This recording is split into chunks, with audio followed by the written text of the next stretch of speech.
Hello, welcome back to the shop. Today we're going to take a look at Temu's finest.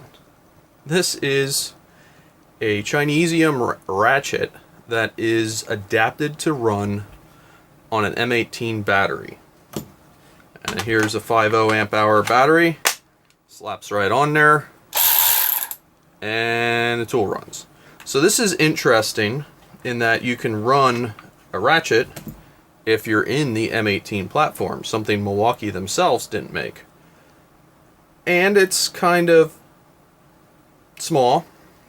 It's more akin to, if you recall, the original Milwaukee Ratchets.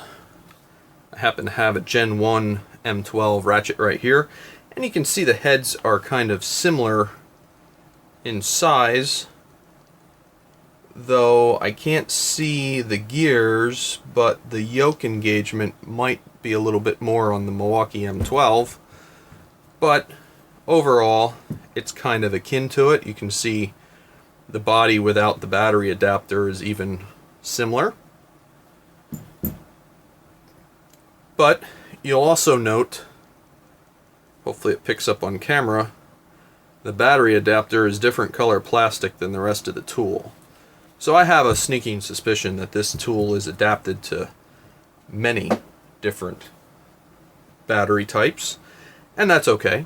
Commonality is what it is. But we're going to test this thing out, see how it works, see what it does. And first thing I'd like to look at is, you'll see right here, I don't know if this is supposed to be a battery indicator gauge or what, but you'll see there's a bunch of lights that light up. You have green, yellow, and red, so I'm assuming that is battery indicator, and we'll test out with our power supply exactly what that does. A little bit of a misfire there. So let's get our power supply out, get this thing hooked up, and see if it has any low voltage circuit protection so we don't destroy our batteries, and maybe how much current it draws. So let's get everything hooked up. Okay, so we're back. We have our power supply hooked up. I know the numbers are upside down. We'll just have to work through it. But this is the best way that we have that we can read how much current the tool is drawing while the tool is being used. Now, I can put a socket on it, which I'm going to do, and I'm going to load this, and we'll see how much current it draws, and maybe we will compare this to the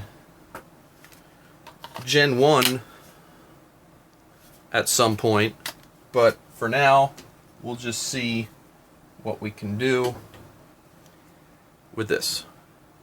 So here we go. So we have the tool just freewheeling. Let's turn our supply on. We're at 20 volts, the optimum voltage.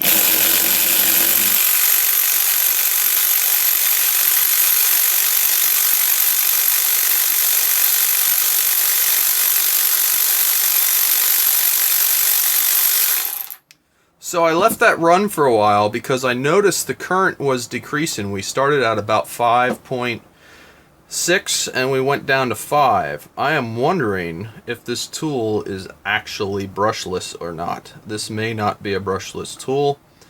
I don't know. We could crack her open, but I'm not sure how that battery thing goes on. Maybe we'll get into that, maybe we won't. But now we'll run a test on this and we'll load it. So there we had it stalled. And we're stalled at about 7 amps. So I don't want to keep it stalled too long. It's not the best thing for the tool. But not a huge increase in current. That's not too bad, but I don't have a baseline to compare to. So let's take the tool and we'll adjust the voltage and see if we have a low voltage protection. So here we go.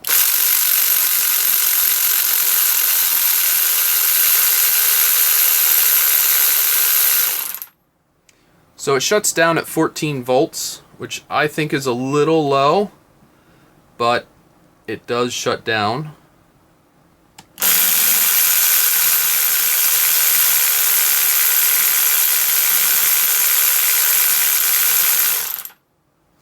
Let me find out exactly where that shuts down. So it's somewhere between 14 and 15. So let's take her down.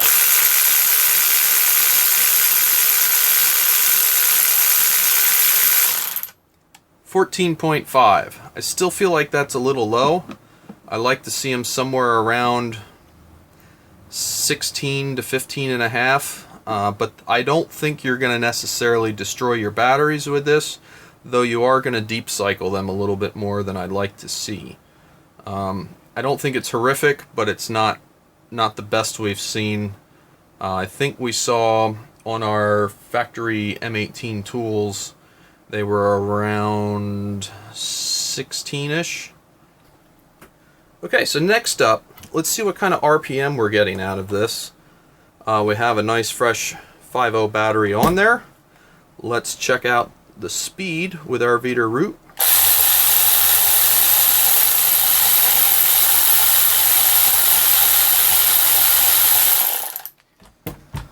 So we're right at 625 RPMs, which I believe to be about the bottom end of the brushed tools. We could test that quick here. Let's see.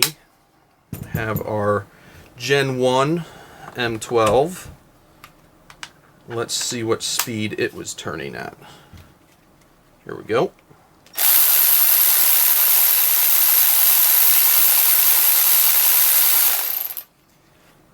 So that's right around 600, so it is comparable, this not being a brushless motor. Okay, so for our next test, we have 3 half-inch grade 8 fasteners, flange bolts with flange nuts, and we're just going to run this tool down until it stalls, and we'll take a torque wrench and see how tight it got them. So let's do the first one here. Here we go.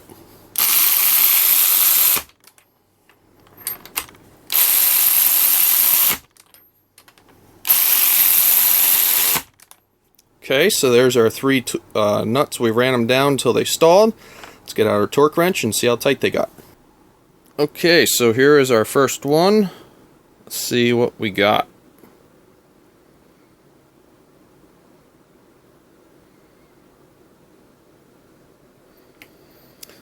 Okay, so test number 1 was 22 foot-pounds. That's actually on par with the M12 fuel ratchets. Let's reset our torque wrench here. And let's do test number 2.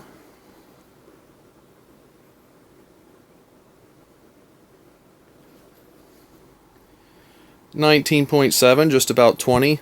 We were seeing about a 2 to 3 foot-pound variance when we tested stuff like this before, so that's not too bad. And then our last test here.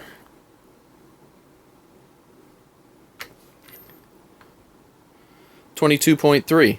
So this thing is not a gutless wonder. It actually does relatively decent. I don't know how long it would hold up, but it's not too bad. So what are the overall impressions here? I think for a knockoff tool, what I mean by knockoff tool is not something made by Milwaukee. I don't think this is actually bad. It seems to do relatively well. None of these ratchets are that powerful.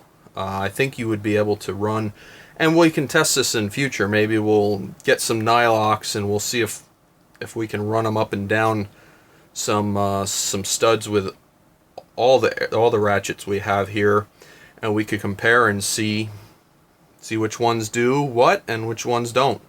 I think that would possibly be a very interesting test, and that would give us some more useful power type situations. What we did here with our 3 tests is somewhat subjective. You can see we had a bit of a variation across it. I think it was 3 to 4 foot-pounds swing, which isn't really surprising because when you have a tool like this, there's a crank inside here, and that runs the yoke. I can't really run it slow, but you can see this yoke here that moves up and down, and depending on the relation of that crank with the yoke, there's more or less leverage. So it makes sense that depending on where this tool stops in the swing, you might have a little bit more force exerted when it stalls.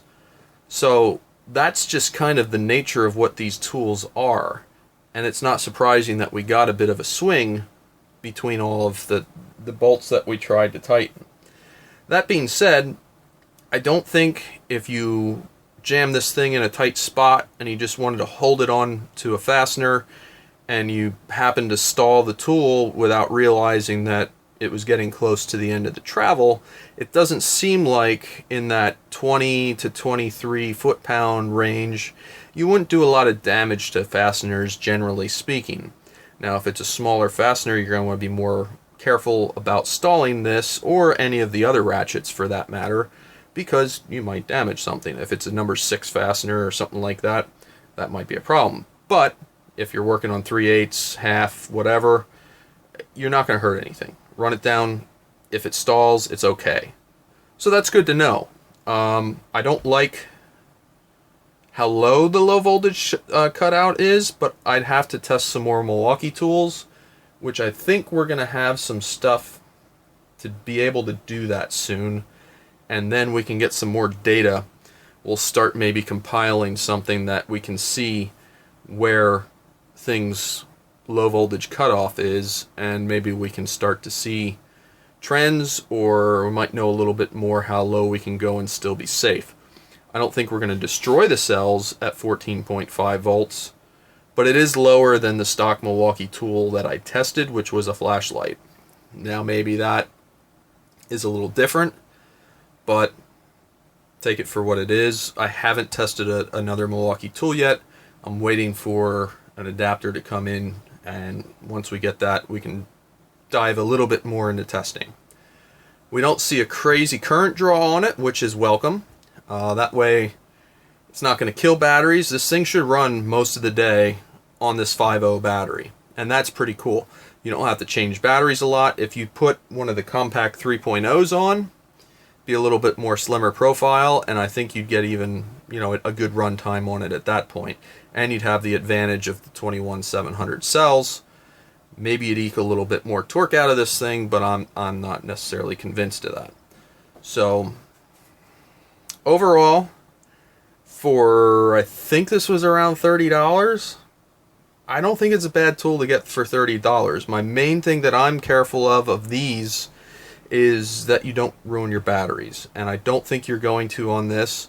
We had a equal amount of torque as the M12 ratchets we tested, and we had a lower RPM range of the tools. The RPM is more akin to the Gen 1 Milwaukee 12 volt, and I don't know how that stacks up against DeWalt or Makita or any of those. I don't have any of those to test here, but overall it's a decent tool. I don't think it's horrible. It'll get the job done. And if you're in the M18 platform and if you're holding out, you don't want to buy M12, here you go. You got a ratchet solution. So hopefully you found this interesting. I kind of like testing stuff like this. It's kind of fun. Try things out a little bit. Maybe there's some more tests we can do on ratchets over time and see exactly where we get. So as always, thanks for watching and have a great day.